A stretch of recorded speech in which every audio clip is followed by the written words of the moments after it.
In the coffee sector, we are on track to increase exports from 51,000 metric tons this year to 150,000 metric tons by 2027.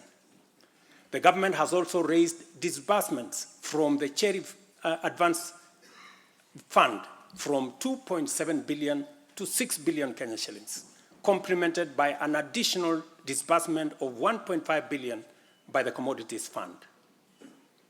Average prices at the Nairobi Coffee Exchange have risen by 25%.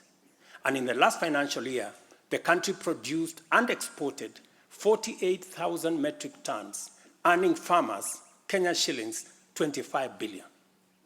Additionally, 320,000 bags of fertilizer have been allocated specifically for the coffee sector, and we will be working with cooperatives to make sure this fertilizer is distributed at the nearest possible destination to the farmers. These interventions are expected to boost smallholder farmer earnings from Kenya shillings 300,000 to 500,000 per acre annually by the year 2027.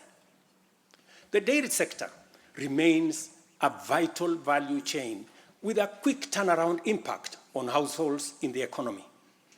The government of Kenya has released and you members approved 3 billion shillings to modernize the new KCC, ensure farmers are paid on time, and maintain a high price of Kenya shillings 50 per litre.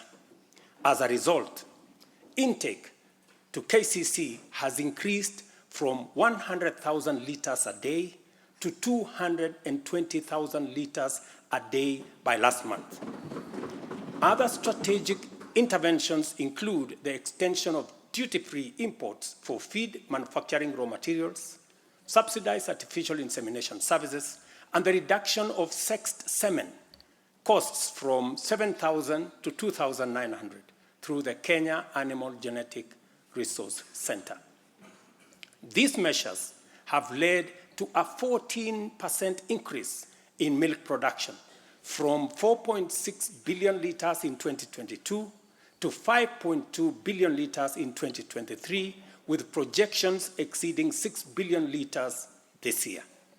The value of exported dairy products has nearly doubled, rising from Kenya shillings 4.8 billion in 2022 to Kenya shillings 7.2 billion in 2023.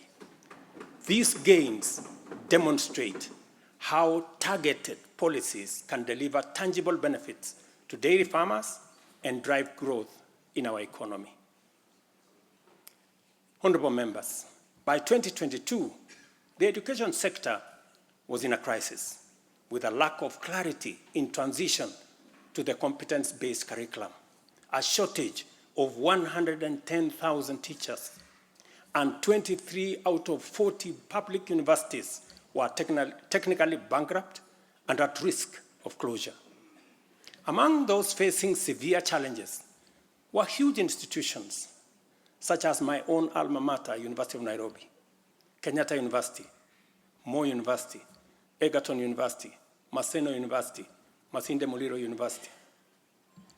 To address this issue in our education sector, we have already hired, as you know, members, 56,000 teachers and are in the process of recruiting another 20,000 by January next year.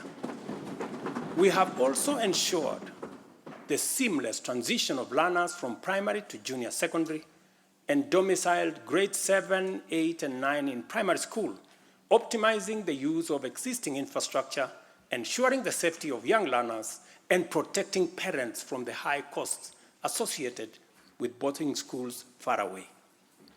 Recognizing the financial challenges faced by our universities and TVETs, we introduced a new student-centered higher education funding model.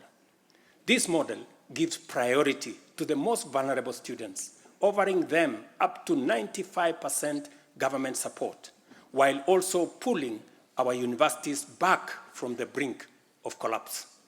The remaining challenges for a few universities, like Moi University, are related to internal administrative and governance issues, which I have given firm instructions that they should be addressed. To further enhance access to higher education, we launched the Open University of Kenya. And this house approved that exercise, paving the way for more students to achieve their academic goals.